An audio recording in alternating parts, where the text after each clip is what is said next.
Welcome to Horror Echoes. Here we share long, calm horror stories, perfect for late nights and quiet listening. If you enjoy peaceful horror stories like this, feel free to subscribe, like the video, and turn on notifications so you don't miss future uploads. And before we begin, let me know in the comments where you're listening from. Now get comfortable and let's begin. I don't remember the cold at first. That's the strange thing. When people ask me about the worst winter night of my life, they expect me to talk about the temperature, the snow, the wind cutting through layers like knives. But what I remember first is the silence. The kind of silence that only happens when snow is falling so thick it swallows sound before it can travel. No wind, no animals, no distant traffic, just white pressing in from every direction, muting the world until it feels like you're sealed inside it. I was driving through it when the road disappeared. Not ended, not blocked, just gone. One moment I was following a narrow two-lane highway through the mountains, headlights carving a tunnel through the snowfall. The next, the yellow lines vanished beneath a smooth, unbroken sheet of white. I slowed to a crawl, gripping the steering wheel harder than I needed to. This wasn't supposed to happen. The weather report had called for light snow, flurries, nothing serious. I'd checked it twice before leaving, the way you do when winter travel is routine and you think experience makes you immune to surprise. I told myself it was fine. I'd grown up in winter, drove in worse, knew how to handle a skid, how to read the road even when it wasn't visible. That confidence lasted about 30 seconds. The snow thickened without warning, flakes growing larger, heavier, clumping against the windshield faster than the wipers could clear them. Visibility dropped to nothing but my own headlights reflecting back at me like a wall. I eased off the gas. That's when the car jerked. Just slightly. Enough to tell me I wasn't centered anymore. The steering wheel felt wrong, looser than it should have been. I corrected gently, afraid to overcompensate. The tires crunched. Not on asphalt. On something softer. I stopped the car completely.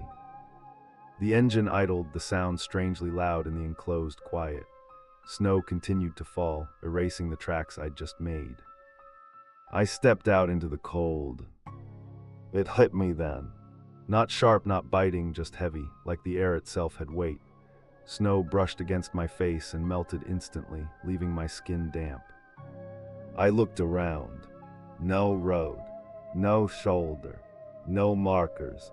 Just trees, tall, dark shapes barely visible through the snowfall, standing too close together for this to be the highway. My stomach tightened. I walked a few steps forward, then back, trying to find the edge of the road. My boots sank deeper with each step, the snow untouched and powdery. That's when the realization settled in. I hadn't stopped on the road. I'd drifted off it, and I had no idea how far. I went back to the car and opened the trunk, hands already stiffening as I pulled out my emergency kit. Flashlight, blanket, flares, all the things you bring and hope never to use. The flashlight beam cut through the snow like a blade, illuminating trunks and branches, but no reflective signs, no guardrails. I turned slowly in a full circle. Nothing looked familiar. No tracks, not even my own anymore. They were already filling in behind me, the snowfall relentless, efficient. I checked my phone. No signal.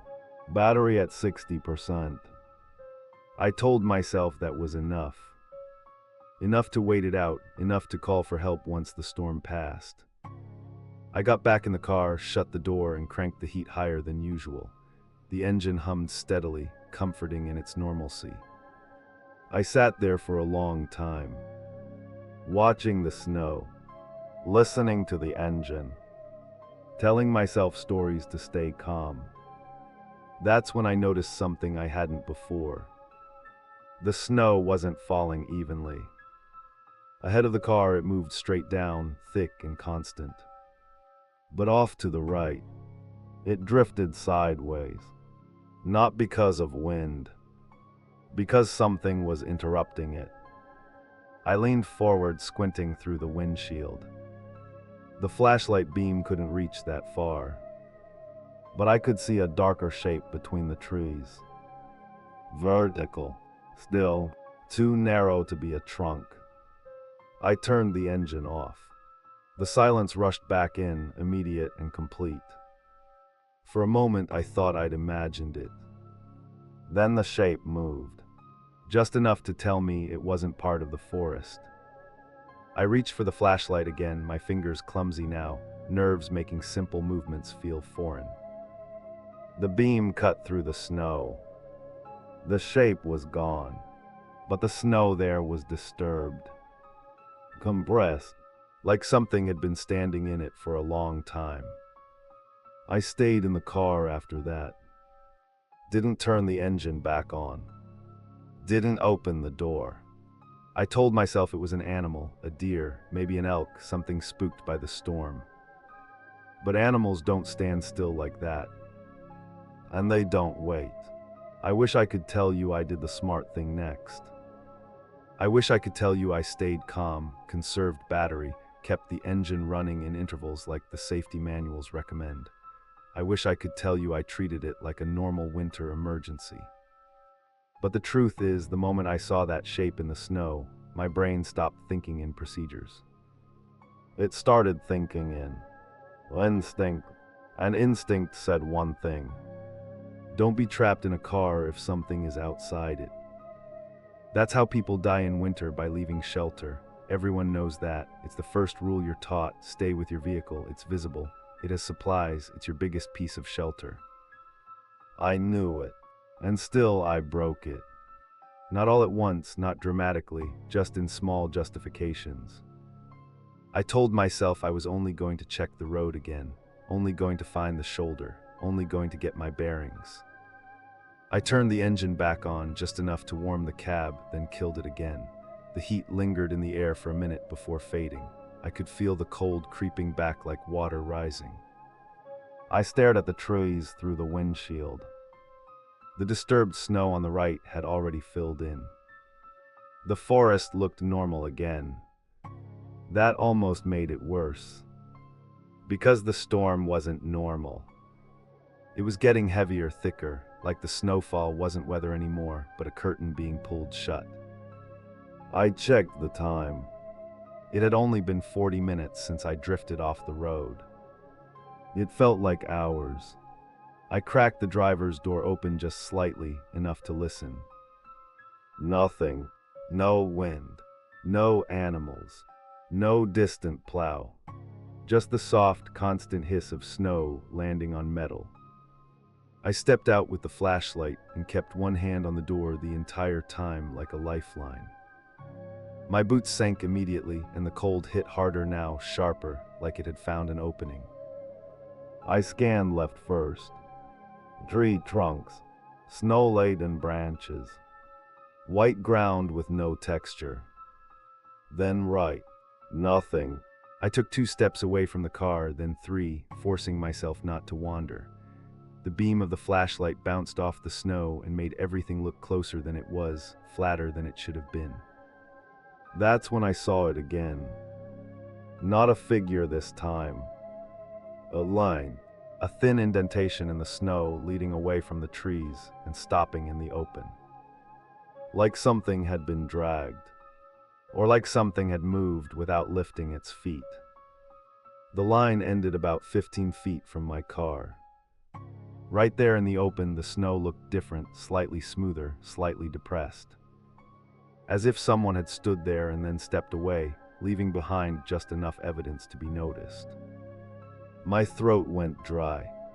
I swung the flashlight beam across the depression, expecting to catch reflective eyes or a shadow shifting in the branches.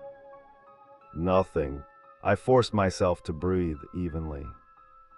"Hello," I called out before I could stop myself.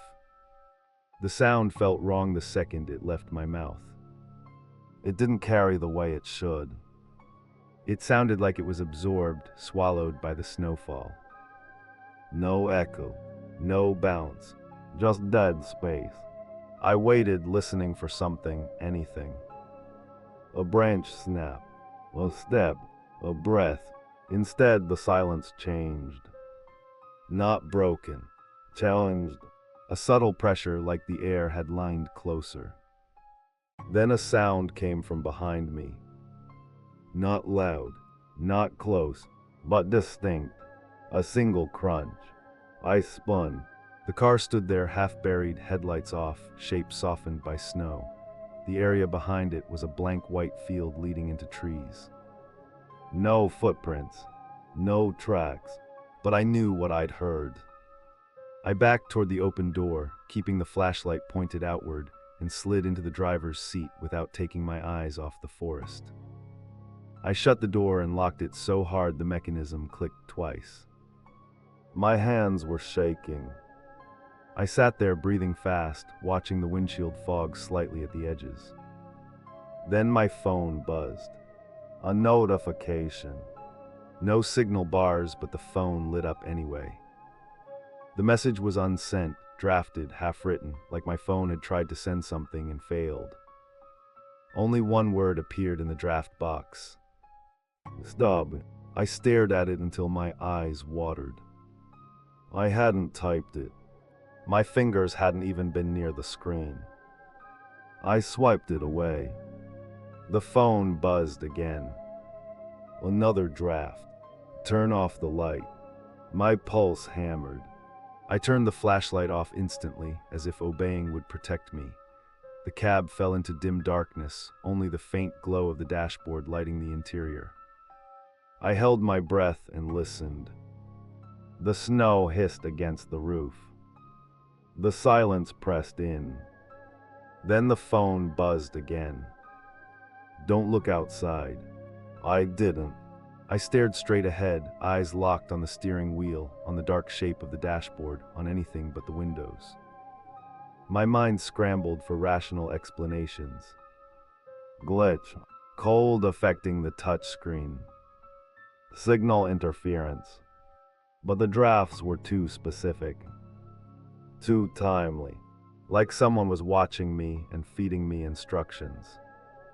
Then from outside the car, a sound, not a crunch, not a branch, a soft knock on glass. Once, then again, from the passenger side window. I didn't turn my head. I couldn't. Every nerve in my body screamed not to acknowledge it. The knock came a third time. Slower, more deliberate, then stopped. I sat frozen in the driver's seat, eyes forward, locked in place by the kind of fear that feels like gravity. A minute passed. 2. My lungs burned. I finally inhaled shell, low and silent. The phone buzzed again. This time there was no draft. The screen showed a note app I hadn't opened. In one sentence typed across the top, "You can start the car now." I swallowed hard.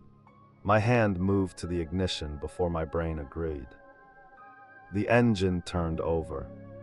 The headlight stayed off. The heater stayed off. But the engine ran. And outside in the thick snow, something moved away from the car, slowly, methodically, like it had gotten what it came for. I didn't see it. I only heard the snow shift, the faint drag of weight. And then, like the forest was exhaling, sound returned. A gust of wind. A distant creak. The faintest, far-off rumble of something that could have been a plow. Or could have been something else entirely. I didn't drive yet. I waited, because I realized something that made my stomach drop. The messages weren't trying to help me. They were training me, teaching me what to do, teaching me to obey. I don't know how long I waited after that. Time stopped behaving normally once the engine started again. Minutes felt stretched, elastic, snapping back and forth between panic and numbness. I kept my hands on the steering wheel, not because I was ready to drive, but because letting go felt like giving up control I barely had. The phone stayed dark. No more messages. No instructions. That scared me more than the knocking. Because silence after guidance feels like abandonment. I told myself I would count to 60. If nothing happened, I'd turn the headlights on and try to find the road. I made it to 12. The snowfall thinned suddenly. Not gradually, not naturally. One moment the world beyond the windshield was white chaos. The next it was. The snow didn't stop, but it parted. Ahead of the car, a narrow corridor opened, maybe 30 feet wide, stretching forward between the trees. Visibility inside it was clear enough to see dozens of yards ahead. Outside of it, the storm raged just as violently as before. It looked wrong, like someone had drawn a path through the blizzard. My first instinct was relief, my second was suspicion. I checked my mirrors. Behind me, the snow remained thick and impenetrable. No corridor, no opening, just the same white wall I'd been staring at for over an hour. Only forward had been cleared. I thought of the messages. You can start the car now. My throat tightened. I eased the car into gear. The tires rolled smoothly, too smoothly for fresh snow. The ground beneath them felt compacted, almost prepared. I followed the corridor slowly, headlights still off, relying on the strange clarity ahead. The trees lining the path stood unnaturally still. No wind stirred their branches. Snow clung to them like frozen breath. I drove for several minutes without seeing a single road sign, marker, or guardrail. This wasn't a highway. It wasn't even a service road. It was something else. The corridor narrowed as I continued, the trees drawing closer, their trunks pressing in until the path felt like a tunnel carved directly through the forest. Then the corridor ended. Not abruptly. It widened into a clearing. I stopped the car at the edge of it, engine idling quietly. The clearing was almost perfectly circular, maybe 40 feet across. Snow covered the ground evenly, untouched except for one detail that made my skin crawl. Footprints. They crossed the clearing in a straight line, from one side to the other.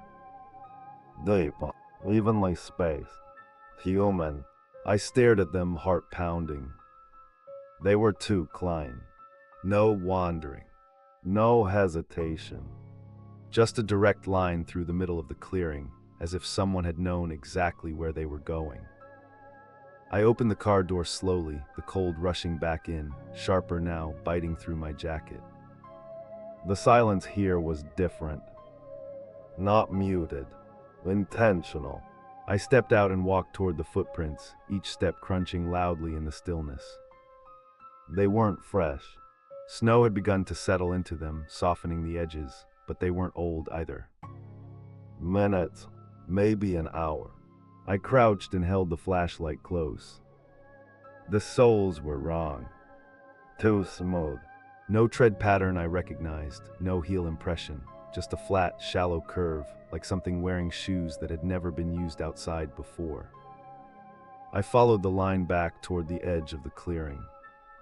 They stopped, not faded, stopped, as if the person had taken one final step and then simply ceased to exist. No turn, no drag marks, no disturbance beyond that point. My stomach twisted. I checked behind me toward the car. Another set of footprints led away from it. My footprints, only they didn't match where I'd walked. They began at the driver's side door and went straight into the clearing, following the same line as the others. I hadn't walked that path. I knew I hadn't. Yet there they were, parallel, perfectly aligned, like I'd already crossed the clearing once before and forgotten. The phone buzzed in my pocket. I flinched and pulled it out with shaking hands. No draft this time. Just text. Deal. This is where you turn back. I spun in a slow circle, flashlight sweeping the tree line. Nothing moved. No shapes. No shadows. But the clearing felt watched, like a stage after the actors have left, but the lights are still on. Turn back to what? I whispered. The phone buzzed again. To the road. There is no road, I said aloud, my voice sounding too loud in the open space. Another buzz. Not anymore. I backed toward the car, eyes locked on the clearing, refusing to turn my back on it. I slid into the driver's seat, slammed the door, and locked it. The corridor behind me was still open. Clear. Waiting. I shifted into reverse. The moment the car moved backward, the snow began to fall harder. The corridor started closing. Not collapsing. Filling. I reversed faster, tires crunching as visibility shrank, the trees blurring as the storm reclaimed the space. By the time I reached the place where I'd first stopped, the corridor was gone. Just forest. Just snow. I turned the headlights on and drove blindly, heart racing, until something reflective flashed ahead. A road sign. I nearly cried. I pulled onto the highway, tires gripping asphalt again, the familiar hum of road beneath me grounding me in reality. The storm eased within minutes. By the time I reached the nearest town, the snowfall had reduced to light flurries, the roads clear and salted. No blizzard. No whiteout. I checked into a motel and didn't sleep at all. In the morning, I drove back to the spot where I'd gone off the road. There were no tracks, no clearing, no footprints, just untouched snow and a shallow ditch barely deep enough to have stopped my car. The motel clerk asked why I looked so shaken. I told him I'd gotten lost in the storm. He nodded knowingly. Happens out there, he said. People say winter plays tricks on you. I didn't argue, but when I checked my phone later, I found something that made my hands go cold. A step counter log. It showed I'd walked across the clearing. Once, at a time when I know I was sitting in the car. I thought leaving the mountains would end it. That's what survival stories teach you, that once you escape the environment, the danger stays behind. Snowstorms don't follow you, roads don't move, fear fades with distance. None of that turned out to be true. The first sign was small enough that I almost ignored it. I was halfway home the next afternoon when I noticed frost creeping along the inside edge of my windshield. Not outside, inside, a thin lace of white forming where warm air shouldn't allow it. I turned the heat up. The frost didn't melt. It spread. I pulled over at a gas station, stepped out, and wiped the glass with my sleeve. The frost vanished instantly, leaving the surface dry and warm to the touch. I stared at my hand for a long moment before shaking it off. Sleep deprivation. Stress. Residual fear. That's what I told myself. By the time I reached my apartment that night, the temperature was above freezing. The sidewalks were wet with melted snow, streetlights reflected off black pavement. Normal. I unlocked my door, stepped inside, and felt cold air brush my face. Not from outside, from the hallway. I shut the door and stood there, listening. The apartment was quiet, but not empty feeling. There was a weight to the air, the same pressure I'd felt in the car when the engine was off and the storm laned in close. I turned on the lights. Everything looked the same. Furniture where it should be, no damage, no signs of intrusion. Still, I didn't take my jacket off. I checked my phone. No new messages. No drafts. The step counter was still there, though time-stamped in the middle of the night, marking movement I couldn't account for. I turned the phone off completely and set it face down on the counter. That night I dreamed of snow falling indoors. Not drifting, not blowing, just falling straight down through ceilings and walls, collecting silently on floors that never filled. I woke up to the sound of something tapping. Once, then again. Soft, measured. From the window. I didn't move. The tapping came a third time, then stopped. I lay there staring at the ceiling, counting breaths until morning light crept in around the curtains. When I finally got up, I checked the window. No marks, no cracks, no frost. The city outside was waking up, people scraping ice from cars, commuters moving like the night hadn't existed. I went to work on autopilot. I didn't tell anyone what happened. The words didn't feel real enough to say out loud, and I knew how they'd sound. Lost in a storm. Imagined footsteps. Phone glitches. I almost convinced myself it was over. Until the first snowfall of the season hit the city. It wasn't heavy, just enough to dust rooftops and sidewalks, the kind of snow people complain about before it melts by noon. I stood at my office window watching it fall. The flakes moved wrong. Not sideways, not swirling. They fell straight down. Perfectly vertical. Just like in the clearing. I stepped closer to the glass.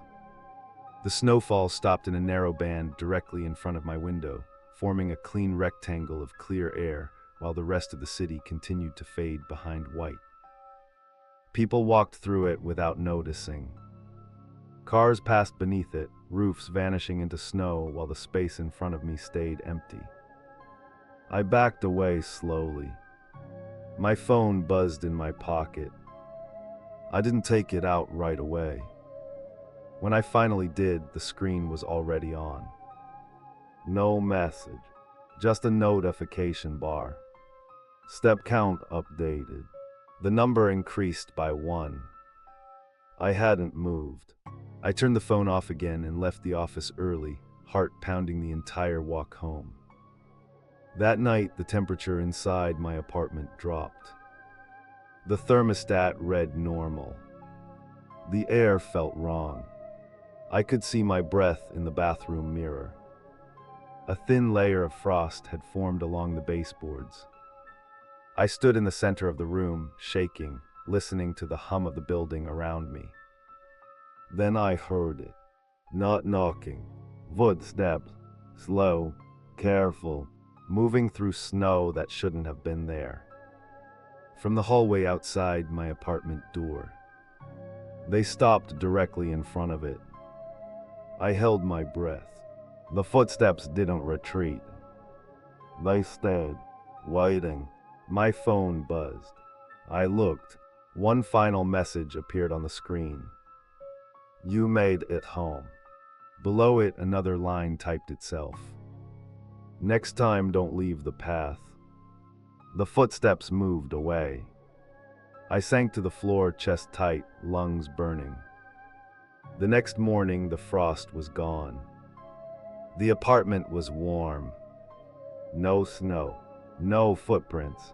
But on my phone, the step counter showed something new. A route map. A thin line traced from my car through the mountains across the clearing. And ending at my front door. I moved 2 weeks later.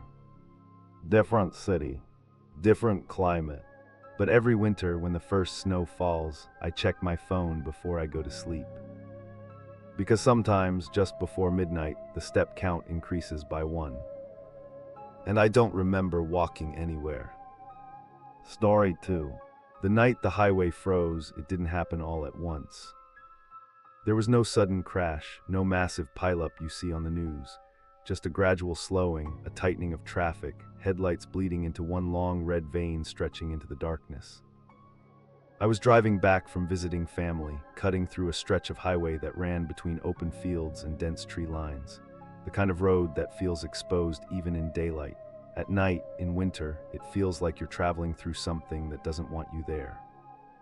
The temperature dropped fast. 1 minute the dashboard read just below freezing. The next, it plunged another 10 degrees.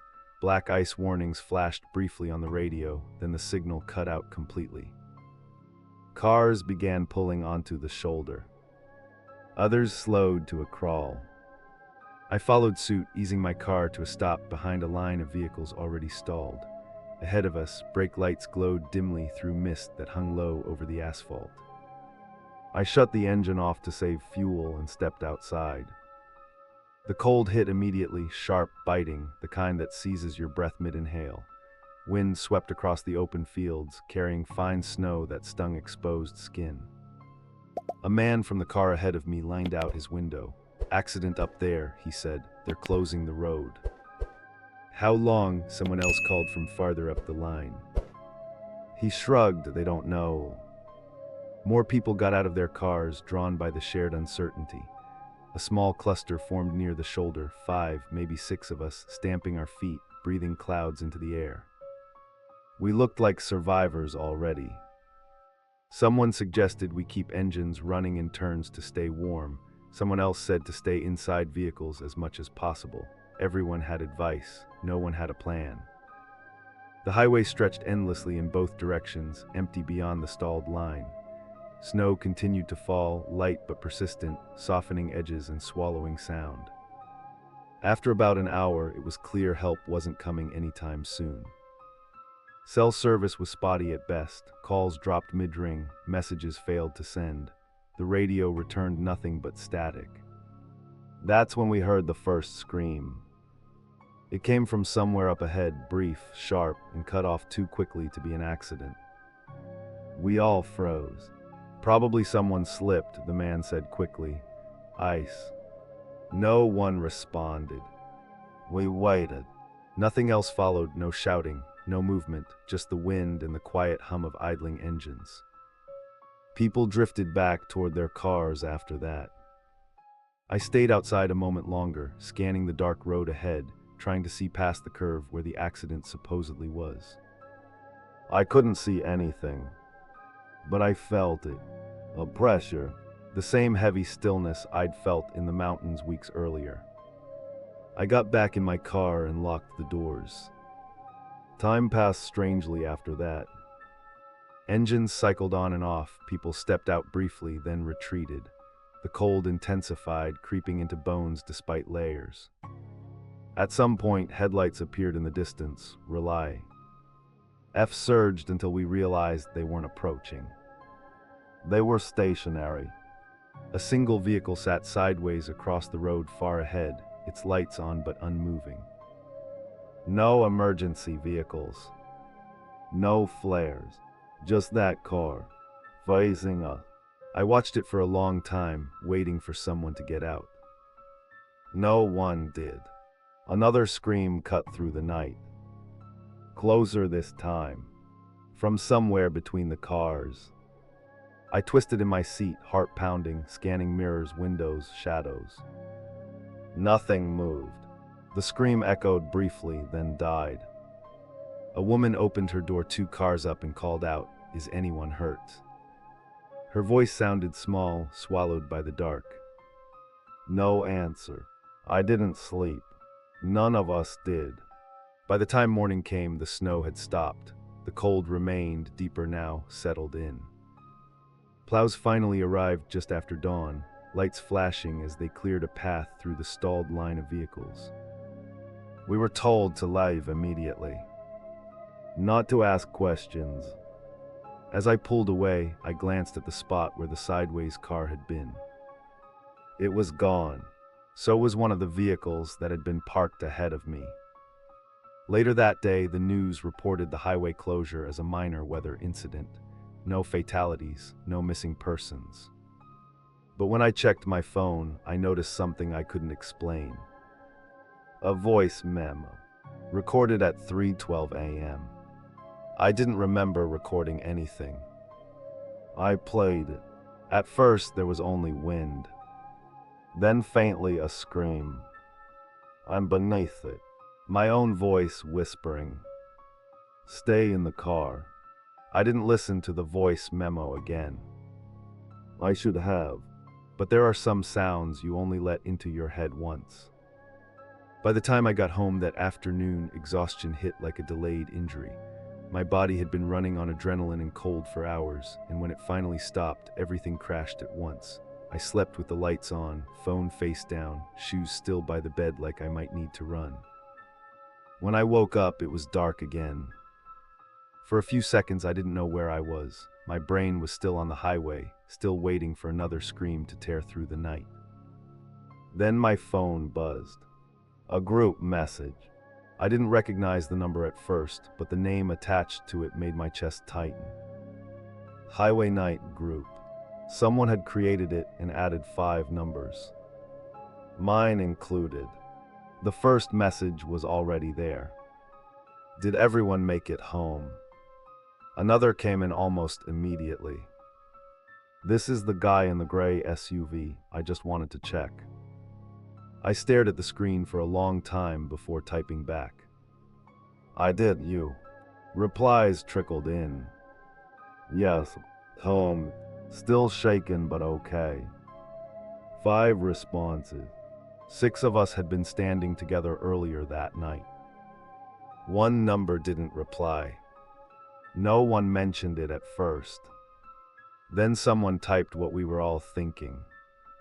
Wasn't there a woman in a blue sedan? The chat went quiet. I scrolled back through my memory, replaying the faces by the roadside, cold-reddened cheeks, breath fogging, the way we'd all edged closer together without realizing it. Yes, there had been a woman. She'd been the one who called out after the first scream. Another message appeared. She was parked 2 cars ahead of me. I don't remember seeing her leave. Same. My phone buzzed again, this time not a message. A notification. Location request received. From one of the numbers in the group. I didn't accept it. Neither did anyone else. The chat filled with short, nervous texts. Did anyone see her get back in her car? Did she walk toward the accident? Maybe she got picked up by emergency services early. We all knew how thin those explanations were. I finally listened to the voice memo again. This time I paid attention to the background noise. Wind, distant engines, footsteps, slow, crunching, moving past the microphone. Not running, walking. I typed into the group. Did anyone hear footsteps last night? 3 dots appeared under multiple names. Then, yes, I thought it was you guys moving around. I heard them too, but I never saw anyone. Another message popped up. I saw tracks this morning. That made my stomach drop. What kind of tracks? Someone asked. There was a pause. Bare feet. I stared at the screen, heart pounding. Where? I typed. Between the cars leading up and down the line, but they didn't go to the shoulder, they just stopped. The chat went silent again. I looked down at my own hands, remembering how numb they'd been, how painful the cold felt even through gloves. No one would walk barefoot out there. No one saying, "Why didn't you tell anyone?" Someone finally wrote. I tried. By the time I went back outside, the plows were already there. The snow covered them. I felt that familiar pressure again, the sense of something having lain in close while we weren't looking. Another message arrived, this time from the number that hadn't responded before. I'm still here. My breath caught. Where? Someone typed immediately. The reply took longer. In my car, I can't get out. A wave of cold washed through me that had nothing to do with temperature. You're home, right? I wrote. 3 dots appeared, disappeared, appeared again. No, I never left the highway. The chat exploded. That's not possible. The road reopened. They made us leave. I stayed in my car like you said. My blood ran cold. What do you mean, like you said? The response came slowly, 1 line at a time. I heard you outside my window. You told me not to get out. You said help was coming. I dropped the phone. My hands were shaking so badly I had to sit down. I hadn't spoken to her. I knew I hadn't. I picked the phone back up and typed with numb fingers. I never came to your car. The reply was instant. Then who did?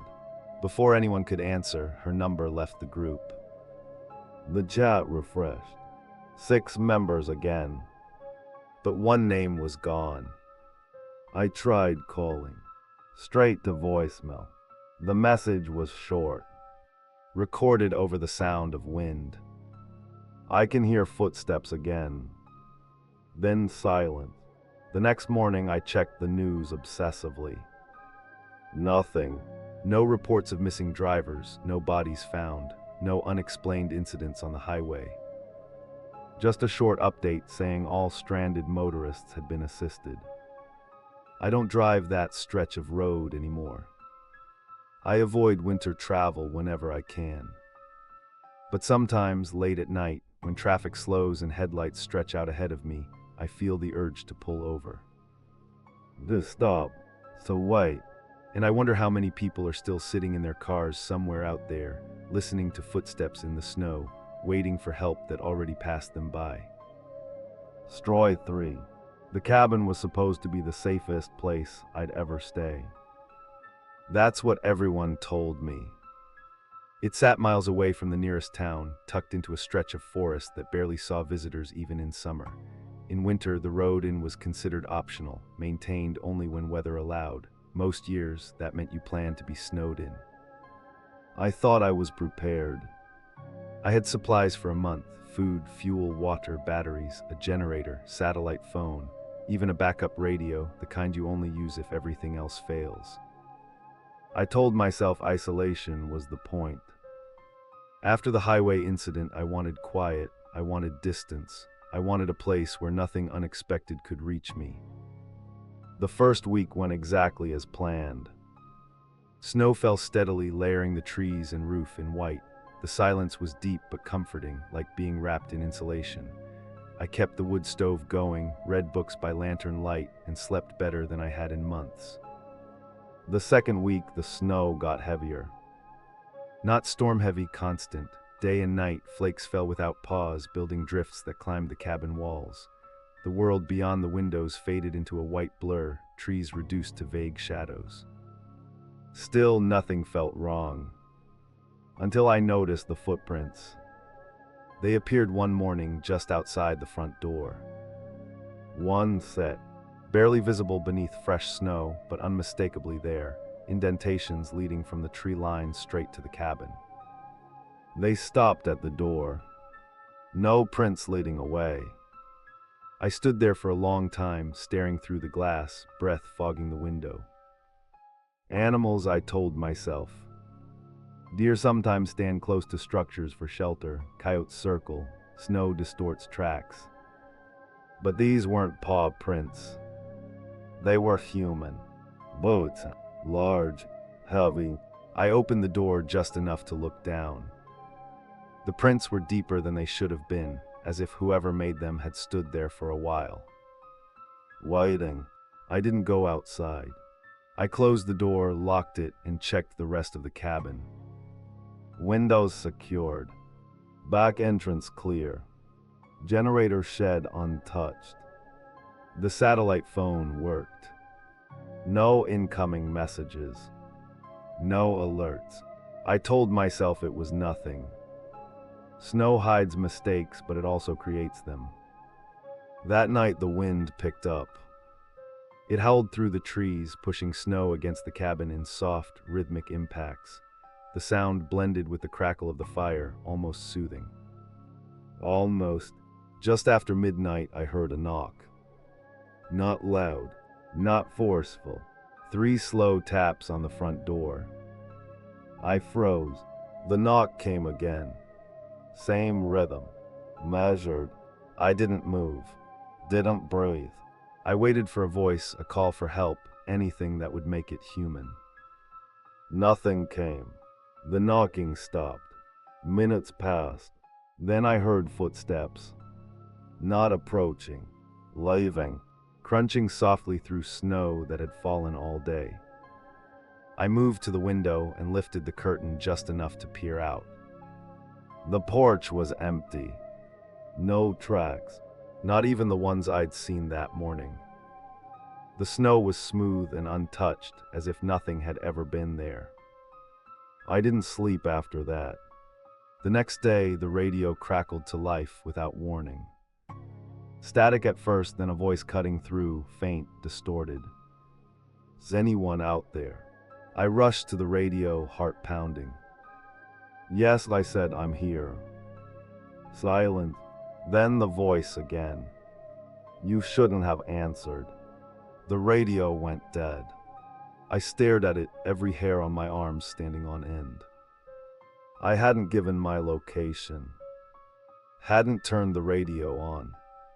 That night the knocking returned. This time it came from the back door. 3 tall. Yes. Pause. 3 more. I moved slowly through the cabin, every floorboard sounding too loud beneath my feet. When I reached the back door, I didn't touch it. I leaned close and listened. Nothing. No breathing. No movement. Just the low hum of the generator outside. Then something brushed the door. Not a knock. A drag. Like fingers or something pretending to be fingers, being pulled slowly across wood. I stepped back, heart hammering. The radio crackled again. I hadn't touched it. "You're not alone," the voice said. "You just stopped being alone first." The power flickered. The lights dimmed, then went out completely. In the darkness, I heard footsteps inside the cabin. Slow, careful, moving from the front door toward the hallway. I stood frozen, holding my breath, waiting for a shape to emerge from the dark. The footsteps stopped just outside the room I was in. Then the voice spoke again, this time not from the radio. From the other side of the wall. "I've been cold for a long time. I didn't run." That's the part people never believe when I tell them this. They expect panic, chaos, a desperate scramble for the door. But when you hear footsteps inside a place that should be empty, when you hear a voice come from the wrong side of a wall, your body doesn't always choose flight. Sometimes it chooses stillness. I stood there in the dark, every muscle locked, listening. The footsteps didn't resume. The voice didn't speak again. The cabin settled around me, wood popping softly as the temperature dropped without power. The silence felt deliberate, like something was waiting to see what I'd do next. I reached slowly for the flashlight clipped to my belt and clicked it on. The beam cut through the darkness, illuminating the narrow hallway leading away from me. The walls looked the same, log beams, hooks for coats, the old framed map of the area I'd studied so many times. Still, something felt off. The hallway looked longer. Not by much, maybe a few feet, just enough that the door at the far end seemed farther away than it should have been. I took one cautious step forward. The floorboard creaked, but the sound echoed longer than it should have, stretching unnaturally before fading. I stopped. Behind me, the front door creaked softly.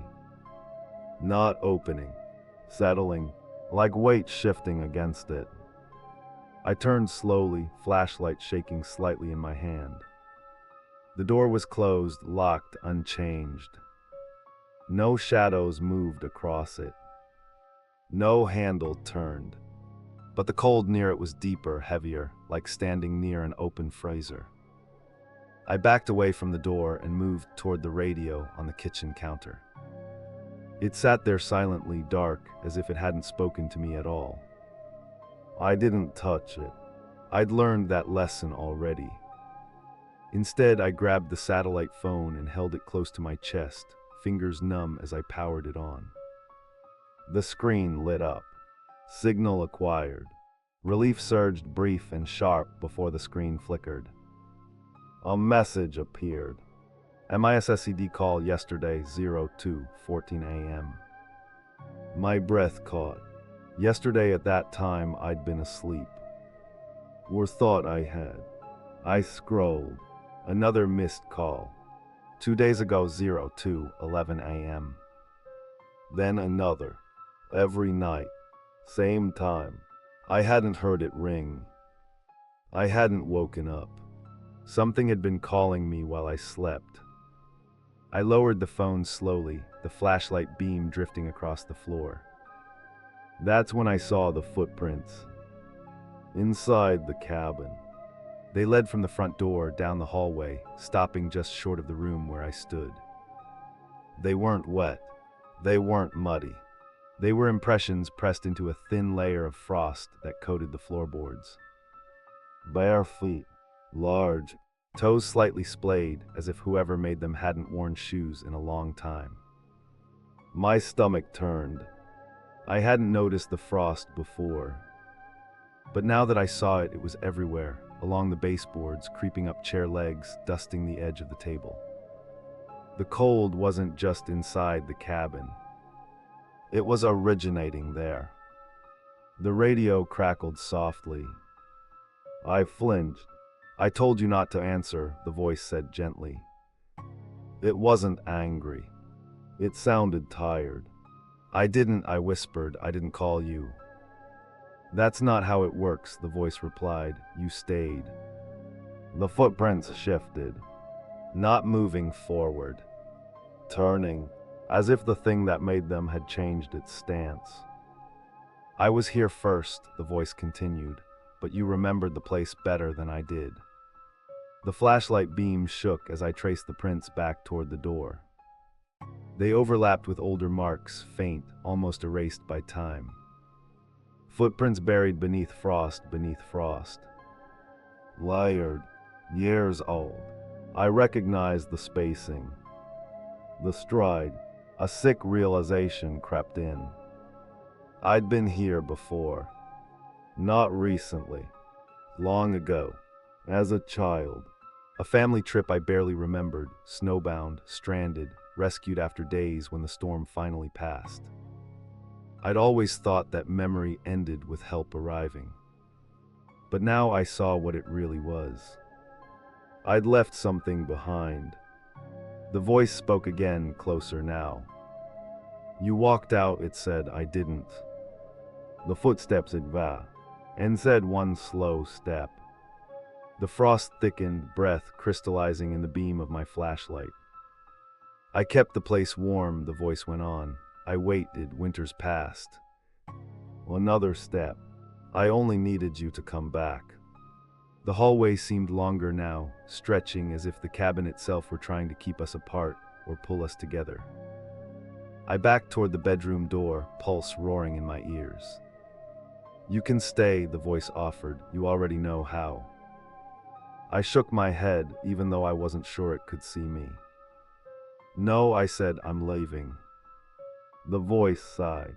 The sound came from everywhere at once. You always say that. The generator outside coughed, then died. The lights didn't come back. The only illumination was my flashlight, and it was dimming. I turned and ran. Not toward the doors. Toward the window. I smashed it with the flashlight, glass shattering outward into the snow. The cold hit like a wall. I climbed through without thinking, hands slicing on broken glass, boots crunching into deep drifts. Behind me, inside the cabin, the footsteps stopped. The voice didn't follow. It didn't need to. As I ran into the storm, the snow swallowed my tracks almost instantly. But when I looked back one last time, I saw the cabin door open. And footprints began forming in the snow behind me. There, matching mine. Story 4. The town didn't disappear all at once. That's what made it unsettling. If it had burned down, flooded, or been evacuated under emergency orders, there would have been a moment you could point to and say that's when it happened. But this wasn't like that. This was quieter, slower, like winter itself had leaned in and gently pressed the volume down. I drove into the town just before sunset. It wasn't on my original route. I'd taken a detour to avoid a mountain pass that was already icing over, and the GPS rerouted me through a place I didn't recognize, a name I didn't remember seeing before, small, tucked between forested hills and a frozen river. The welcome sign stood crooked at the edge of the road, half buried in snow. The town looked normal at first glance. Streetlights glowed a soft yellow, snowbanks lined the sidewalks, Houses sat close together, smoke curling from a few chimneys. It looked lived in, warm even.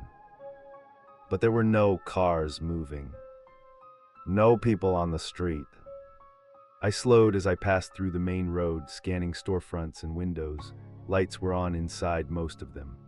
A diner sign flickered faintly, open glowing against the falling snow. I pulled over and parked. The moment I shut the engine off, the silence hit.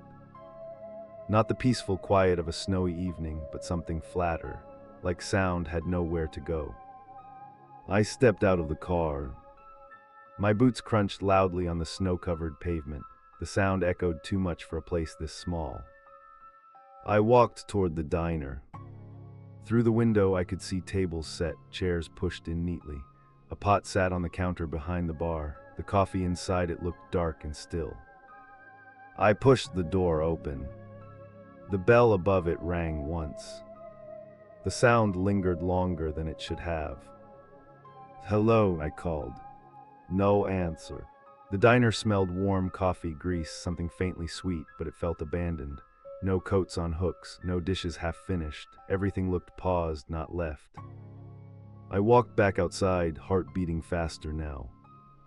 Across the street, I noticed movement in one of the houses. A figure stood behind a living room window. Still, watching. Relief washed over me. "Hey," I called, waving, "sorry to bother you." The figure didn't move. Didn't wave back. Didn't even shift. I took a step closer. The person behind the glass looked wrong. Not distorted, not monstrous. Just incomplete. Their face was familiar in a way I couldn't place, like someone I'd seen many times but never spoken to. Features were there, but flat, unexpressive, eyes open, unfocused. Another figure appeared in the window beside them. Same posture, same expression. I backed away slowly. The sound of my boots felt too loud now, like it was drawing attention. I turned down a side street, hoping to find someone, anyone, who would react normally. Every house looked the same. Lights on, curtains open, furniture in place. People standing just inside the windows. Not moving, not blinking, watching the street. My chest tightened. I pulled my phone out. No signal. I tried to start the car remotely. Nothing. The streetlights flickered once. Then all at once, every light in town dimmed slightly, like someone had lowered a switch. Footsteps echoed behind me. I spun. A man stood at the end of the street, facing me. He was dressed for the cold, coat, gloves, hat, but snow clung to him strangely, not melting. He took a step forward. I took one back. "You're early," he said. His voice sounded normal. Too normal. "What?" I asked. He tilted his head, studying me. We weren't expecting anyone until morning. "Where is everyone?" I demanded. He gestured vaguely at the houses. "Here." I glanced toward the windows. The figures were gone. Curtains now closed. The man smiled. "You should get inside," he said. "It's not safe to be out once the temperature drops." My breath fogged thickly in front of me. "I just need directions," I said. "I'm passing through." His smile widened, but his eyes didn't change. "Everyone says that." Another figure stepped out from between two houses behind him. Then another. They moved slowly, deliberately, forming a loose line across the street, blocking my path. I backed toward my car, heart pounding. The man's voice followed me, calm and patient. "Winter's hard on places like this," he said. "People leave, gaps form." I reached my car and fumbled with the door handle. "Locked. I don't belong here," I said. The man nodded. "No," he agreed, "but you will." The streetlights dimmed again. The cold deepened, pressing against my skin. From behind me, the sound of a door opening echoed. I didn't turn around. I ran. I don't remember how I got out of that town. Only that when I reached the highway, my car was suddenly running again, the road clear, the GPS rerouting me back to a main route as if nothing had happened. I reported the town the next day. The name didn't exist. The road I took didn't exist. And the map showed nothing where the town should have been, just forest and a frozen river. But weeks later, when winter hit its coldest point, I noticed something. In the windows of buildings in my own city. For just a moment, I saw people standing still, watching. I tried to convince myself it had been exhaustion. That's the explanation you cling to when the alternative is admitting something followed you out of a place that no longer exists. I told myself I'd driven too long, let the cold get into my head, misread a normal town through the lens of fear. That explanation lasted exactly 3 days. On the 4th morning, I saw the man again. Not clearly, not all at once, just enough to recognize him. I was standing in line at a grocery store, half asleep, staring at the conveyor belt as items slid forward. I glanced up by instinct when I felt that familiar pressure, the sense of being observed. He stood at the far end of the aisle. Same coat, same posture, same stillness. But this time he wore a different face. You wouldn't notice it if you hadn't seen him before. The features were altered just enough to pass as someone else. Different jaw, different hair, but the expression was identical. Flat, patient, waiting. I blinked and he was gone. I left my cart and walked out without buying anything. Over the next week, I started noticing patterns. Not just him, others, faces that felt reused. I'd see a woman at a bus stop with the same unfocused stare as the figures in the town windows. Then later, I'd see her again across the city, wearing different clothes, standing in the same rigid way. Always still, always watching something that wasn't there. Never interacting. Winter deepened, and with it came the silence.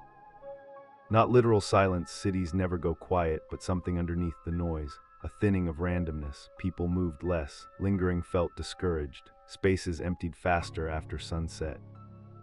The cold did more than freeze streets. It changed behavior. I tested it once. I stopped walking abruptly on a busy sidewalk during a light snowfall and stood still. People flowed around me at first. Then one man stopped too. He stood a few feet away, facing me, not speaking. A woman slowed nearby. Then another. They didn't look at each other. Only at me. I felt that pressure again, heavy, expectant. I walked away. They didn't follow. But when I glanced back, they were still there. Standing, like placeholders. I stopped taking public transit after that. I avoided crowds. I avoided standing still. And above all, I avoided windows at night. Because that's where it was easiest to see them. Buildings with lights on but no movement inside. Offices after hours. Apartment complexes where one unit per floor would glow faintly while the others were dark. And behind the glass, someone standing, facing outward. I started keeping notes. Dates, locations, temperatures. There was a correlation. The colder it got, the more frequent the sightings. The lower the temperature dropped, the more replacements appeared. One night, curiosity got the better of me. I followed one. He stood outside a closed library just after midnight, facing the entrance. Snow fell around him, collecting on his shoulders without melting. I stayed across the street, heart pounding. After several minutes, he moved. Not walking, repositioning. He turned and stepped directly into the building. Through the glass. No door opening. No resistance. Just a subtle distortion like heat shimmer, except cold. I ran. I didn't stop until my lungs burned. The next morning, I searched for reports. Missing persons, unidentified bodies, anything. There were more than usual, but none of them were dramatic. Night guards who never clocked out, office cleaners who didn't come home, transit workers whose shifts ended but never registered an exit. The language was careful. No panic, no urgency, just gaps. I realized then what the man in the town had meant. People leave, gaps form. Winter didn't kill people.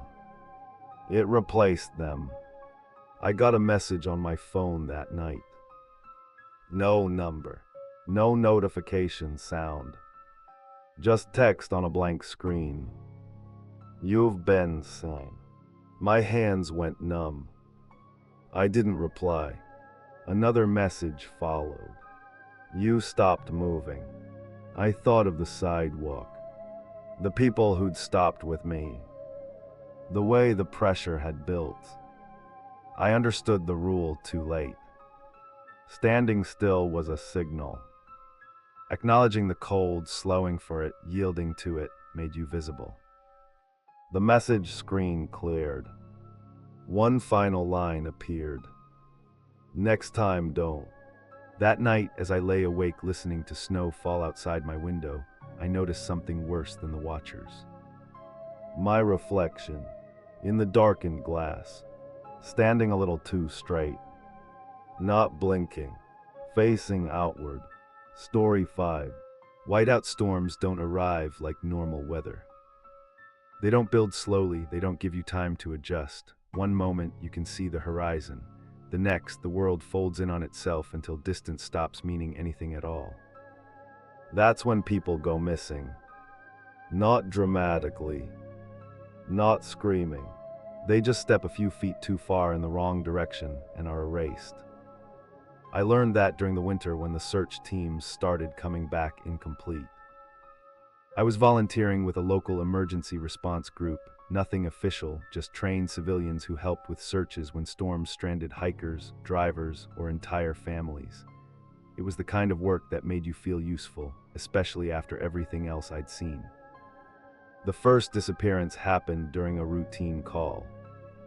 A man had pulled over during a whiteout, left his car to check something, maybe a tire, maybe the road, and never came back. His vehicle was found idling, driver's door open, tracks leading away from it. Then nothing. We formed a line and went out on foot, tethered with ropes, visibility down to a few feet. The wind screamed so loudly it drowned out thought. We found his tracks easily at first. Boot prints, deep, clear. They led straight away from the road. Then they ended. Not scattered, not dragged, just stopped, like he'd stepped off the ground. We searched for hours. Nothing. The storm cleared by morning. No body, no trace. That wasn't unusual. What came next was... 2 days later, another call came in. Different storm, different road, same pattern. This time, we found the missing woman's gloves a mile from her car. They sat neatly on the snow, placed side by side like someone had set them down carefully. No tracks around them, just gloves. The disappearances clustered after that. Always during whiteouts. Always when visibility dropped to nothing. Always with search efforts launched immediately. And always with someone missing afterward. At first, it was the people we were looking for. Then it was. The third search team came back short one member. They said he'd been right beside them, tethered, holding the rope when the wind surged. One moment he was there. The next, the rope went slack. They found his harness. Still clipped, still intact. No one could explain how it had slipped off his body. We chalked it up to panic, equipment failure, human error amplified by extreme conditions. We kept searching. The next storm, 2 searchers didn't return. By then, fear had replaced routine. People hesitated to volunteer, whispers spread through the station. Old-timers muttered about bad winters and thin days, whatever that meant. I stayed. I told myself that leaving would make it worse, that turning away gave whatever this was more room to operate. That was my mistake.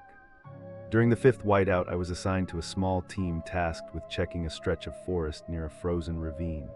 The wind was brutal, snow blasting sideways so hard it felt like sand. We moved slowly, counting steps, calling out to each other constantly. Then I heard my name. Not shouted, spoken calmly, from somewhere just ahead of me. I froze. The voice was familiar. Too familiar. I turned my head slightly, trying to see through the white. Nothing. I'm right here, the voice said again. You don't need the rope. My heart hammered. I tightened my grip on the tether and kept moving. The voice changed. Stop, it said, you're pulling too hard. The rope in my hand tugged gently. Instinct screamed at me to respond, to check on the person I thought was beside me. I looked down. The rope was taut, but it wasn't connected to anyone. It stretched forward into the white, disappearing into the storm. I let go. The rope snapped back violently, whipping past me and vanishing into the snow. Behind me, my teammates shouted my name.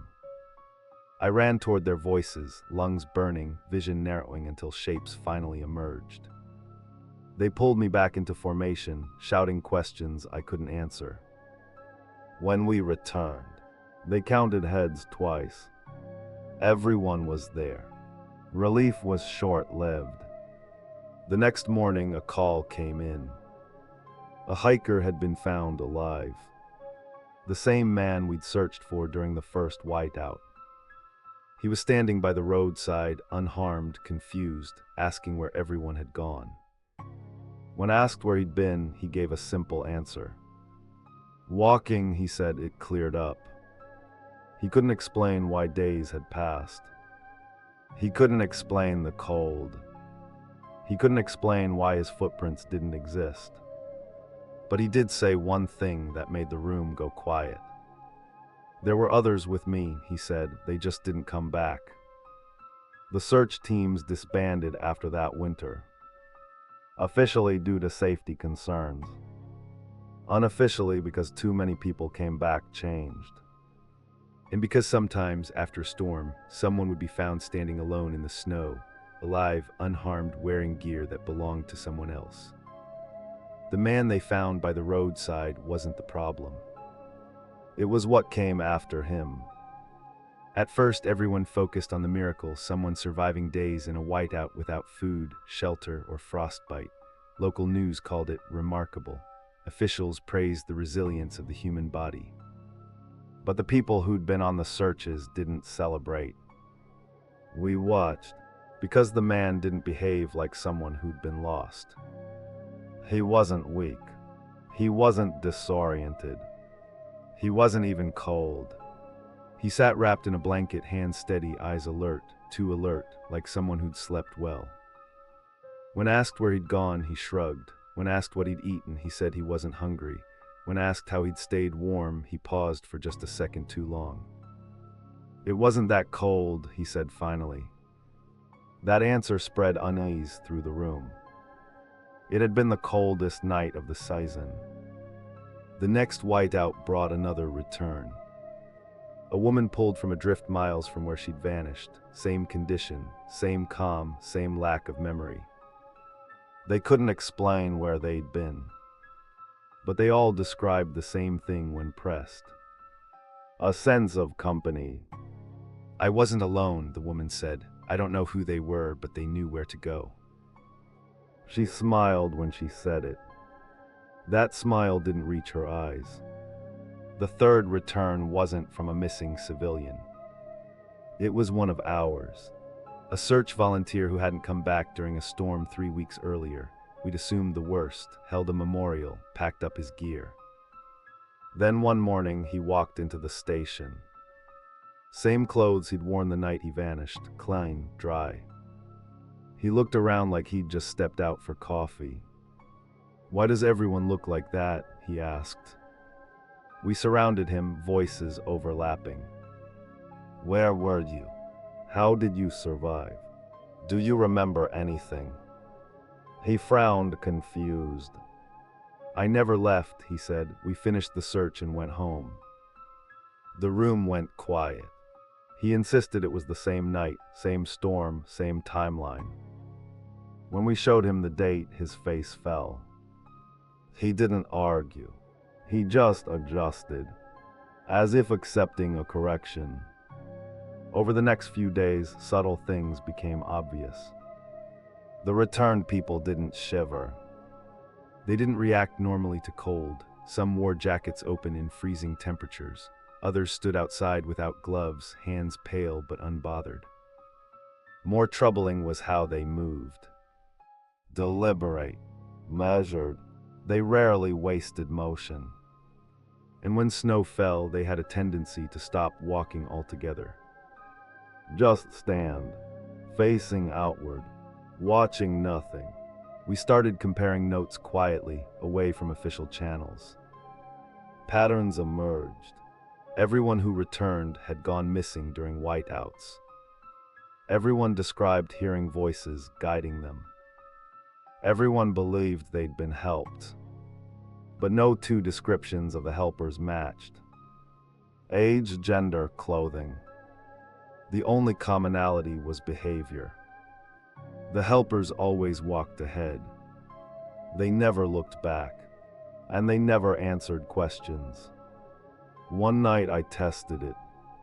I found one of the returned volunteers standing outside the station after dark, staring at the empty parking lot as snow drifted down. "Do you remember the rope?" I asked. He turned slowly. "The rope," he repeated. "The tether," I said, "the one you were holding." His eyes flickered. "Just for a second."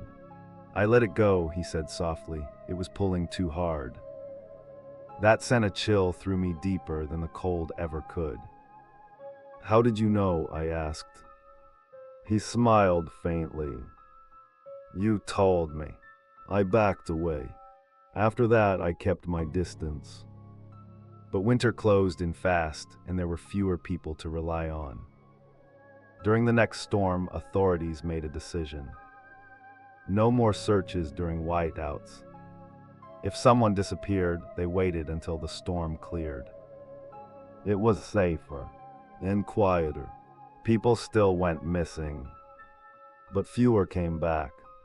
Those who did were different. They stopped reporting symptoms, stopped asking questions, stopped seeking warmth. They'd stand at the edges of roads after storms, facing into the forest, unmoving. Officials started calling it shock. Exposure-related cognitive changes. We called it something else. Tradi and Jill. Because every time someone returned, someone else vanished. Not immediately. Not visibly. But within days. A volunteer wouldn't show up for a shift. A driver would pull over and never arrive home. A radio would crackle unanswered. Balance. That's what winter seemed to want. One night, as I drove home through falling snow, my headlights caught a figure standing in the median. I slowed instinctively. He wore a jacket I recognized. Mine, the one I'd lost years ago during a storm. He didn't move as I passed. Didn't look at me. But I knew, without understanding how, that if I stopped, if I opened the door, I wouldn't be the one driving away. I didn't stop. I don't volunteer anymore. I don't answer calls during storms. And when whiteouts roll in, I stay inside and listen to the wind. Because winter doesn't take people. It replaces them. And it always expects even trades. Story 6. The radios were never supposed to work in weather like that. Blizzards kill signals, snow absorbs sound, Ice interferes with transmission.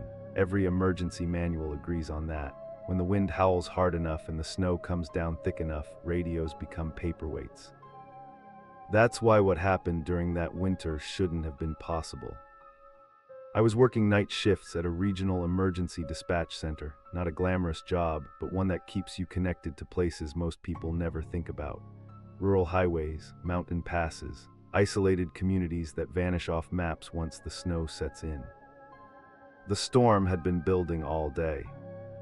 By sunset, visibility was near zero in several zones. Roads were closed, crews were pulled back. Protocol was simple, no response until conditions improved. The radios were quiet. Too quiet. At around 1:40 a.m., a channel opened on its own. No tone, no call sign, just static, low, steady, almost rhythmic. I leaned forward in my chair, hand hovering near the console. "Unit calling, identify," I said. The static shifted. Then a voice came through. "I'm cold, not panicked, not rushed, flat." I straightened in my seat. "Can you give me your location?" I asked. The pause. "I'm where you left me." My stomach tightened. "That doesn't tell me where you are," I said carefully. Another pause. Then, "The snow is higher now." The line crackled softly.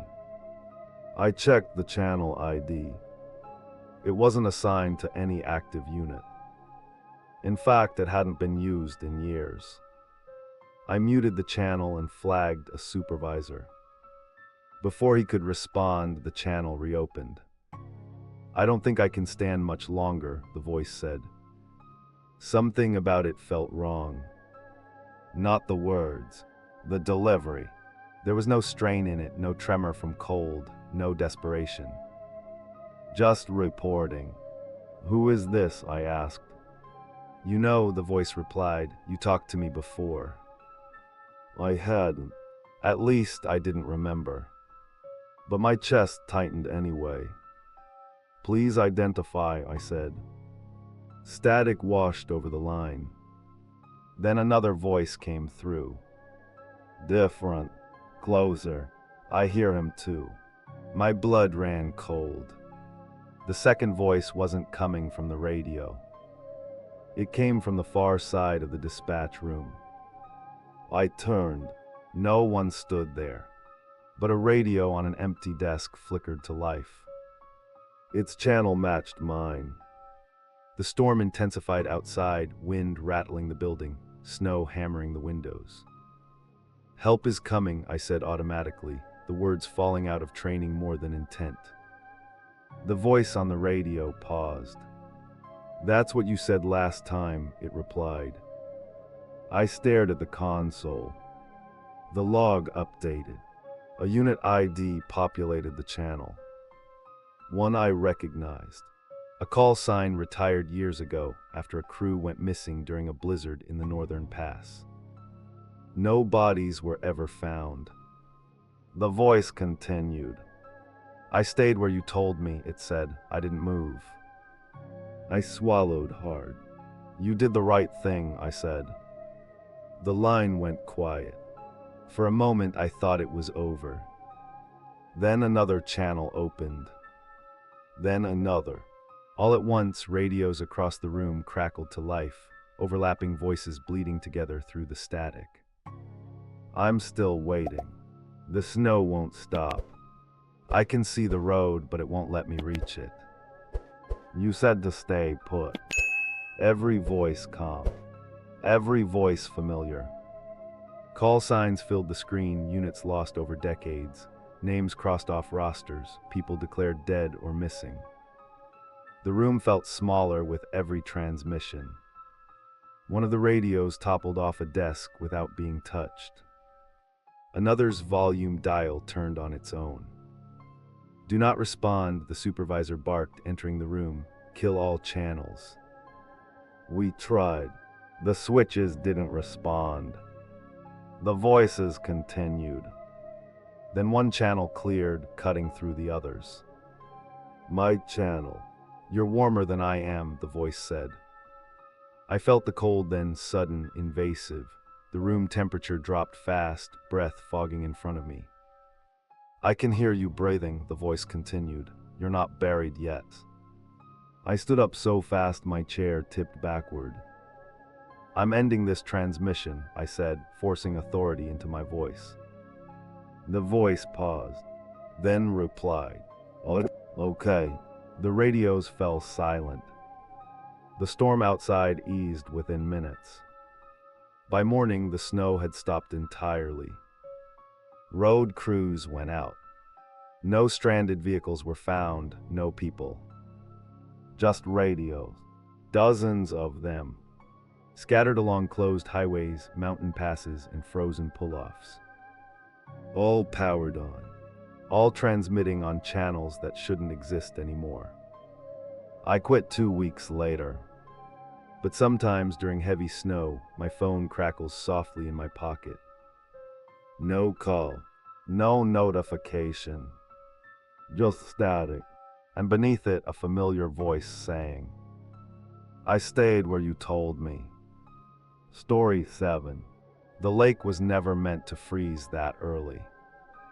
Everyone in town knew that. It was the one rule that had held for generations. No matter how harsh the winter became, the ice didn't fully set until late January. Until then, you stayed off it. You respected it.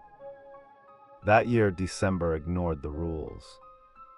Temperatures dropped overnight, plunging so fast the water didn't have time to move. By morning, the lake looked solid, flat, pale, deceptively calm. Snow dusted the surface, hiding the thin fractures spiderwebbing beneath. They put up warning signs anyway. "Ice not safe." People laughed. They always do when winter offers a shortcut. I was there the day the first crack echoed across the water, a sharp gunshot sound that snapped heads toward the lake. Someone joked about it. Someone else said it was just the ice settling. No one moved. Not until the scream. A boy, maybe 16, had walked out farther than anyone else. He was showing off, boots crunching confidently as he crossed the center. When the ice split beneath him, it didn't shatter. It opened, cleanly, like a mouth. The water swallowed him in seconds. There was no thrashing, no splashing, just a sudden absence where he'd been standing. People rushed forward, then stopped short, fear overtaking instinct. The hole in the ice closed slowly, the surface sealing itself with an unnatural smoothness. Search crews arrived within minutes. They drilled, they dragged, they scanned the water below. Nothing. The boy was gone. That should have been the end of it. But the lake didn't forget. A week later, footprints appeared. Single-file tracks crossing the ice from shore to shore. Bare feet pressed deep into the snow as if someone had walked slowly, deliberately, across the frozen surface. The tracks didn't break through. They ended at the exact spot where the boy had vanished. People argued about it, pranks, animals, hallucinations caused by grief. Until the reflections started acting wrong. I noticed it first at dusk. I stood at the edge of the lake, watching the fading light catch on the ice. My reflection stretched long and distorted across the surface. Then it moved. I didn't. The reflection took a step forward. I stumbled back, heart racing, and the reflection stopped, just out of sync, lagging by half a second before matching my movement again. I told myself it was the light, the angle, my imagination filling gaps. But others saw it too. People began reporting reflections that didn't match, faces that smiled when their owners didn't, limbs that lingered mid-motion. The lake became a mirror that remembered more than it should. Then the voices started. Soft at first, almost lost beneath the wind. People walking past the shore claimed they heard footsteps on the ice behind them, even when no one else was there. Some heard their names called quietly, carried across the frozen surface. Always from the center. Always from the same place. The town council closed access to the lake. Barriers went up, police patrols increased. It didn't matter. One morning, someone found a line of wet footprints leading away from the lake. They crossed the snow-covered shore and stopped at the door of the boy's house. No one answered when police knocked. Inside, the house was empty. Beds made, lights off, food still in the fridge. The family was never found. After that, no one went near the lake.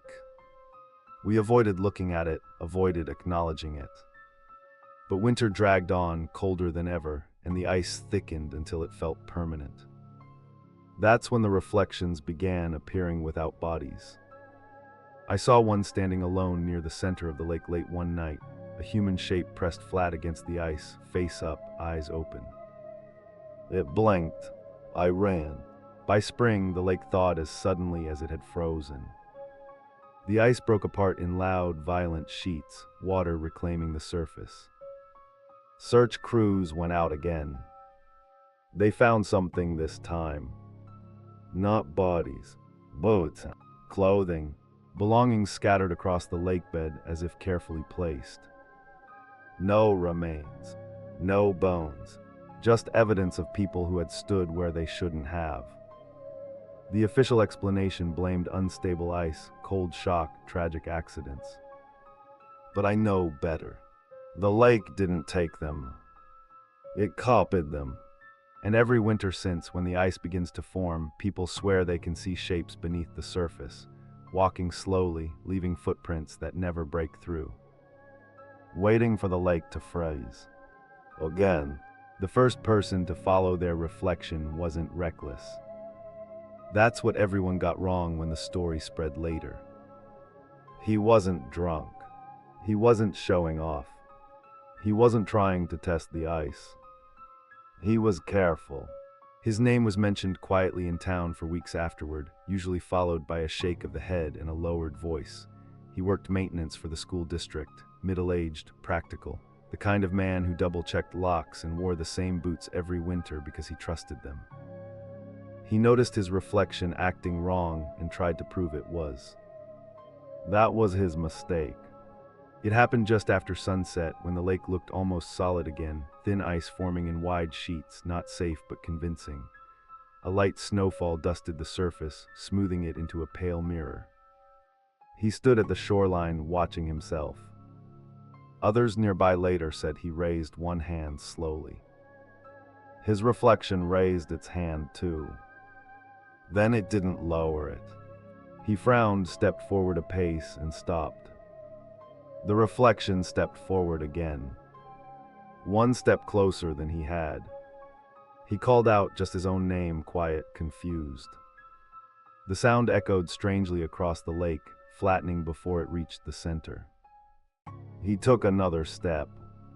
The ice didn't crack, didn't groan. It held. Witnesses said he paused then, uncertainty finally breaking through. He looked back toward the shore, toward the small cluster of people watching. That's when his reflection turned its head. Not much, just enough to look at them too. The man took a step back. The reflection didn't. It stayed, standing on the ice, waiting. People shouted for him to stop, to come back. He hesitated, torn between logic and fear. Then the reflection smiled. It wasn't a wide grin. It wasn't unnatural. It was familiar. The kind of smile you give yourself when you realize something obvious too late. He stepped forward again. This time the reflection stepped back. Lighting. The ice didn't break until he was almost at the center. When it did, it wasn't sudden. A thin crack traced a perfect circle around him, cutting him off from the shore. The surface beneath his feet went opaque, the mirror clouding over.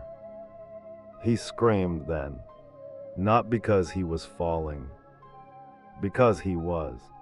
The ice didn't give way. It softened.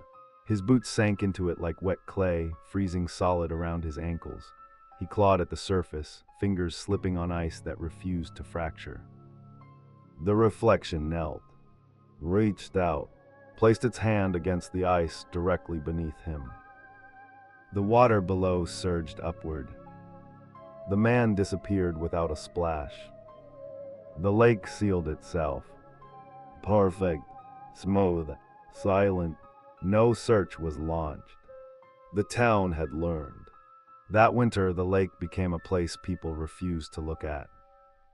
But winter is long, and curiosity doesn't freeze as easily as water. Late one night, I walked past the lake alone. I didn't intend to stop. I didn't intend to look. But I did. The surface was frozen solid now, thick enough to support weight. Snow lay untouched across it, a flawless sheet of white. My reflection stared back at me. Still, compliant. I took a step closer to the shore. The reflection didn't move. That's when I realized something worse than movement.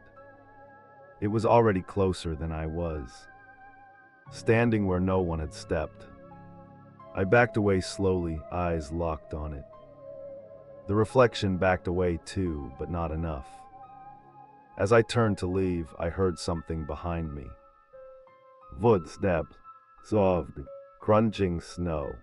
I didn't turn around. I walked faster. The sound matched my pace. Not chasing, accompanying.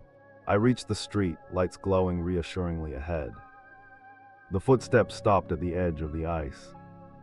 I didn't look back. The next morning, there were footprints on the lake. Two sets, one leading out, one stopping short. The second set was barefoot. Spring came late that year. When the ice finally broke apart, the lake churned violently, as if expelling something it had held too long. People found objects along the shore for weeks. Watches, basil, shows, all frozen together in clusters, as if arranged carefully. No bodies were ever recovered. But every winter since, when the ice forms and the surface turns reflective again, people swear they see shapes beneath it, faces pressed close, mouths opening and closing soundlessly. Practicing expressions, learning, waiting, because the lake doesn't need new people every year. It just needs reminders, and reflections are easy to follow. Story 8. The footsteps started appearing before the storms did. That was the first thing everyone got wrong when they tried to explain it later. They blamed heavy snowfall, poor visibility, disorientation. But the tracks showed up on calm nights under clear skies when the cold was sharp and the moonlight made the snow gleam like glass. Perfect conditions. That's what made them convincing. I first noticed them outside my house.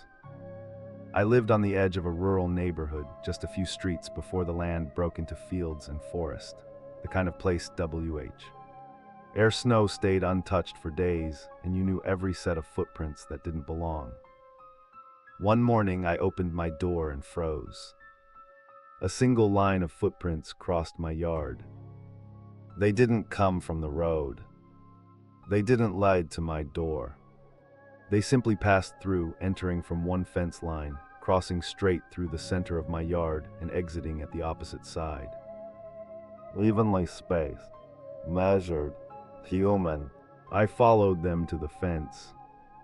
On the other side, they continued into my neighbor's property, then onward toward the dark line of trees beyond the houses. I knocked on his door. He answered in a robe, eyes tired. "You see them too?" he asked before I could speak. We walked together, following the trail. Every yard had the same thing, footprints passing through, never stopping, never deviating. No one's porch, no doors, no hesitation. Just paths. By the time we reached the tree line, the tracks were gone. Not faded, ended, as if whoever made them had stepped off the ground. Over the next week, more paths appeared. Always overnight. Always straight. Always purposeful. People began comparing notes. The paths never crossed each other. They never circled back. They never led anywhere obvious. But they repeated. Night after night, the same trails appeared in the same places, cutting through yards, across streets, between buildings. It was like someone was drawing a map through the town. The first person to follow them didn't come back. A woman who lived 2 blocks from me decided to see where one of the paths led. She dressed warmly, took her phone, and walked out just after dawn. The footprints led her beyond the neighborhood, into the fields, and toward the woods. Her phone was found at the edge of the tree line. The path continued without interruption. No signs of struggle. No return tracks. After that, we stopped following them. But winter didn't stop making them. The paths began appearing closer to doors, across driveways, right past windows. I'd wake in the night sometimes and swear I could hear someone walking outside, slow, deliberate steps crunching softly through snow. When I checked in the morning, there would be a fresh trail exactly where I'd heard it. One night, the footprints stopped in front of my door. They didn't approach. They didn't leave. They stood there, 2 feet planted side by side, facing inward. I didn't open the door. I didn't turn on the light. I sat on the floor with my back against the wall until dawn. By morning, the tracks were gone, but a new path had formed. It started at my door. I became careful after that. I watched where I walked. I never stood still outside for long. And I never followed a trail unless I could see where it ended. That rule saved me. Because by midwinter, the footprints changed. They weren't just passing through anymore. They began adjusting. Paths curved slightly to avoid obstacles that hadn't existed before. New trails appeared where houses had been built recently. Old ones faded where people had moved away. The footsteps were learning. And once they learned enough, they started appearing during storms. That's when things got worse. During heavy snowfall, visibility dropped so low you couldn't see more than a few feet ahead. But the footprints were always visible, dark impressions against white snow, leading forward with perfect clarity. People started trusting them. If you were lost, you followed the path. If you were cold, you followed the path. If you couldn't see anything else, you followed the path. Rescue teams found abandoned vehicles days later, with doors open and engines cold. Footprints leading away. Straight, calm, unbroken. They never found bodies. They found something else. New paths. On the worst night of that winter, I lost power. The house went silent, the hum of electricity replaced by the distant rush of wind. Snow battered the walls, piling high against the windows. Around midnight, I heard footsteps outside. Not passing through. Stopping. I looked through a narrow gap in the curtains. A trail of footprints led from the street to my door. Fresh, deep, facing inward. My phone buzzed. No notification. Just vibration. I didn't look at the screen. Outside, the footsteps shifted. One step closer. Then another. Slow, patient, like something that knew I could see it now. I remembered the rule too late. Winter doesn't need to chase you. It only needs to show you where to go. The first time the footprints appeared indoors, no one admitted it right away. That's another pattern I've noticed with winter stories. People sense something is wrong long before they're willing to say it out loud. They test reality quietly, hoping it will correct itself if ignored. It didn't. My neighbor was the first to mention it to me, 3 days after the storm, where the paths began stopping at doors. He knocked just after sunrise, eyes hollow, cheeks pale. "Did you walk through my house last night?" he asked. I stared at him, no. He nodded slowly, as if that W. As the answer he'd expected. There were footprints in my hallway, he said, snowy, melted by morning. I followed him inside. The carpet was damp in a straight line from the back door to the front. No side steps, no wandering, just a path precise, intentional. Locks weren't broken, he added. Alarm never went off. That afternoon, 2 more people reported the same thing. Footprints across kitchen tiles, across living room floors, up staircases, always straight, always unbroken, always leading somewhere. No one saw doors open. No one heard windows break. By the next week, the reports were impossible to ignore. People were waking up in places they didn't remember going to sleep. A man found himself standing in his garage, boots on, keys in hand, engine running. A woman woke up in her backyard, barefoot in the snow, facing the woods. A teenager was discovered by his parents asleep on the living room floor, front door wide open, a trail of melting snow leading inside. They all said the same thing. They didn't remember walking there. They remembered dreams. Dreams of following something familiar. I thought it was my own footsteps, one woman told me. I thought I was just going where I'd already been. That was the detail that stuck with me. The paths weren't leading people somewhere new. They were retracing something. Old routines, old habits, forgotten shortcuts. Winter wasn't inventing routes. It was reminding people of them. I tested it once. I woke in the middle of the night to silence so deep it felt artificial. The power was still out, moonlight casting pale rectangles across the floor. I stood up slowly. My feet were cold. Snow clung to the soles. I hadn't gone outside.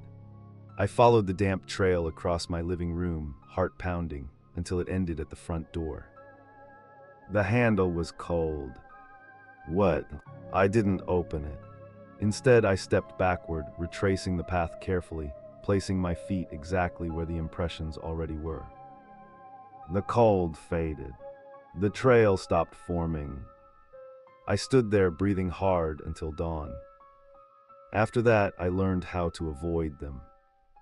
Never walk a straight line at night.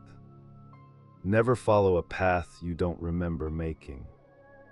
Never assume your body knows where it's going. Others weren't so careful. One man vanished from his locked apartment on the 3rd floor. The only sign of movement was a line of melted snow leading straight through his bedroom wall. Another woman called emergency services, whispering that she could hear footsteps in her attic. When responders arrived, they found her standing on the roof, barefoot, staring at the sky. No ladder, no tracks up, just a path of snow leading to the edge. The paths began overlapping by late winter. Crossing, merging, indoors and out. Entire houses developed internal routes, hallway to window, bedroom to door, stairwell to nowhere. It was like the town itself was being mapped from the inside. The last time I saw them clearly was the night before the snow finally stopped. I woke standing in my kitchen. Lights off, front door open. A perfect trail of footprints led from my bedroom through the house and out into the storm. Beyond the threshold, the trail split. One path went toward the street. The other went straight into the fields. I felt something then, not fear, not panic. Recognition. Both paths felt familiar. That was the most dangerous part. I closed the door, sat on the floor, waited for morning. When the snow melted days later, the paths disappeared. No more footprints, no more indoor trails. Life resumed slowly, uneasily. People didn't talk about it. They never do. But sometimes, late at night, when winter hasn't even started yet, I'll wake up and find my feet cold. And I'll lie there perfectly still, afraid to move. Because winter doesn't need snow anymore. It already knows the way. Story 9. By the time winter stopped hiding, no one was surprised. That was the worst part. When something follows the same pattern long enough, storms, disappearances, quiet adjustments, you stop asking why and start asking how long. You learn the rules without ever agreeing to them. This was the winter when the rules failed. It started with the cold arriving early again, sharper than forecasts predicted. Not record-breaking, not dramatic, just persistent. The kind of cold that never fully retreats during the day, that seeps into walls and bones and doesn't let go. People said it felt different. Not colder, closer. Emergency services noticed it first. Response times didn't change, but outcomes did. More calls ended with silence on the line. More GPS pings led to empty spaces. Vehicles found warm, engines running, doors open. Survival manuals stopped working. Stay with your car. Conserve heat. Follow marked paths. People followed them. They still disappeared. I was working with a regional coordination group by then, compiling reports from multiple counties. Individually, nothing stood out. Together, the pattern was impossible to ignore. Disapparent. Sea clusters followed temperature drops, not storms. Indoor incidents increased when heaters failed briefly, not fully. People vanished from places they'd survived in for years. Winter wasn't exploiting chaos. It was exploiting routine. The final shift happened quietly. No storms, no whiteouts. Just a night where temperatures dropped fast, too fast, and didn't rebound. People began reporting something new. Stillness, not the absence of sound. The absence of variation. Snow falling straight down. Wind blowing at a constant speed. Temperatures holding unnaturally steady. As if the environment had reached equilibrium. Then the reports changed. I don't feel cold anymore. I think the heater's broken, but it doesn't matter. I should go check something. That last sentence showed up a lot. People leaving shelter without urgency, without fear, without preparation. Just deciding. We traced one case carefully, a family in a rural farmhouse. Power out overnight, generator functional, supplies intact. At 2:17 a.m., all movement in the house stopped. At 2:18, the front door opened. At 2:19, the house went still again. Footprints led away in 3 directions. None returned. Neighbors reported seeing lights on in the house for days afterward. No one inside. That's when it became clear. Winter wasn't reacting anymore. It was initiating. The cold wasn't the threat. The cold was the interface. I experienced it myself during a routine drive home. No storm, clear road, radio playing softly. Then the temperature display flickered. Dropped 10 degrees in seconds. The radio cut out. The road ahead looked simplified, flat, stripped of detail. I felt it then. A pull, not physical, cognitive. The sense that I'd reached a point where something else could make decisions for me more efficiently. The urge to pull over was overwhelming. To stop, so wait. I slowed just slightly. And that's when I remembered every story I'd logged, every pattern, every rule learned the hard way. Movement matters. Choice matters. Indecision is an invitation. I accelerated. The pull resisted briefly, like tension on a line. Then it vanished. The temperature normalized. The radio came back. I didn't stop driving until I reached the city. Others weren't so lucky. By the end of that winter, official numbers showed nothing unusual. Unofficially, entire neighborhoods had thinned. Rural roads felt emptier. Familiar faces stopped appearing after the first snowfall. No panic. No mass disappearance. Just fewer people. Spring came late. When it did, the cold receded reluctantly, like something being asked to leave before it was finished. People relaxed, forgot. They always do. But I didn't.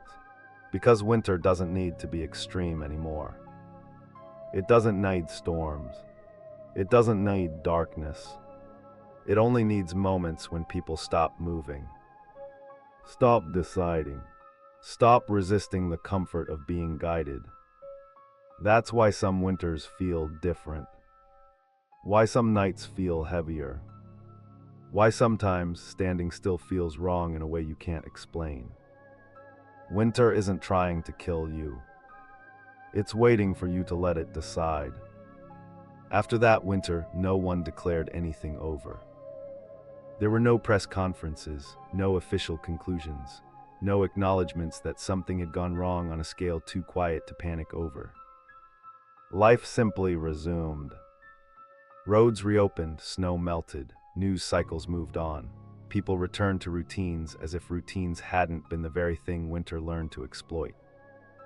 But those of us who were paying attention noticed the residue. Empty houses that stayed empty. Jobs quietly dissolved because no one came back to fill them. Friend groups that never quite reformed after the cold. The absences were small enough to explain away individually. Collectively, they felt intentional. I stopped collecting reports officially, but I never stopped listening. Winter leaves traces even after it's gone, patterns in how people move, in how often they pause, in how quickly they give up control to something that feels easier than deciding. The language changed. People didn't say I got lost. They said I don't remember deciding. They didn't say I froze. They said I didn't feel cold anymore. They didn't say something chased me. They said it felt easier to stop. That last one haunted me, because it explained everything. Winter was never about violence, never about pursuit. It was about permission. Permission to stop thinking. Permission to stop choosing. Permission to let the environment finish the sentence your fear started. I revisited places tied to the stories once the snow was gone. Highways that had swallowed drivers. Cabins reclaimed by silence. Fields where paths had appeared and vanished. Nothing looked wrong. That was the point. The danger wasn't in the locations, it was in the conditions. The moment when effort feels optional. The moment when stillness feels safe. The moment when guidance feels like relief. That's when winter works best. I interviewed survivors months later, the ones who made it back. They struggled to explain how. But they all agreed on one thing. At some point they'd felt watched, not by something hostile, but by something patient. Something that didn't rush. Something that knew they'd get tired eventually. I began noticing it in myself. Standing at crosswalks longer than necessary. Letting silence stretch. Pausing mid-thought and forgetting why I'd started moving at all. Each time I forced myself to act. The choose to move. That's the real survival rule no manual teaches you. Motion breaks the pattern. Decision interrupts it. Winter doesn't like unpredictability, which is why it waits for routine. Why it thrives on habits. Why it returns stronger when people assume they already understand it. Because understanding isn't the same as resisting. And resistance, I've learned, doesn't look like bravery. It looks like refusing to stop. If you've listened to all of these stories, there's something you should understand. None of them are warnings. Warnings imply there's a clear danger to avoid, a monster, a place, a mistake you can point to and say, don't do that. Winter doesn't work like that. It doesn't need you to be foolish. It doesn't need you to be unprepared. It doesn't even need you to be afraid. It only needs time. Time for the cold to normalize. Time for silence to feel acceptable. Time for stillness to stop feeling like a risk. That's why these stories don't end with escapes. They end with adaptations. People don't survive because they defeat winter. They survive because they refuse to let it decide for them. Every disappearance shared one final common detail, something rarely mentioned in reports. The pause. Someone stopped to think. Stopped to rest. Stopped to wait for clarity. And winter filled the gap. That's why the most dangerous phrase in cold places isn't "help is coming." It's "I'll wait." Because winter is very good at waiting. Better than you. So if there's one thing to take from these stories, let it be this. When conditions feel wrong. When silence presses in. When stopping feels easier than continuing. Move anyway. Choose anyway. Because the moment you surrender choice, something else is happy to take it. And it won't rush. It doesn't need to. Winter always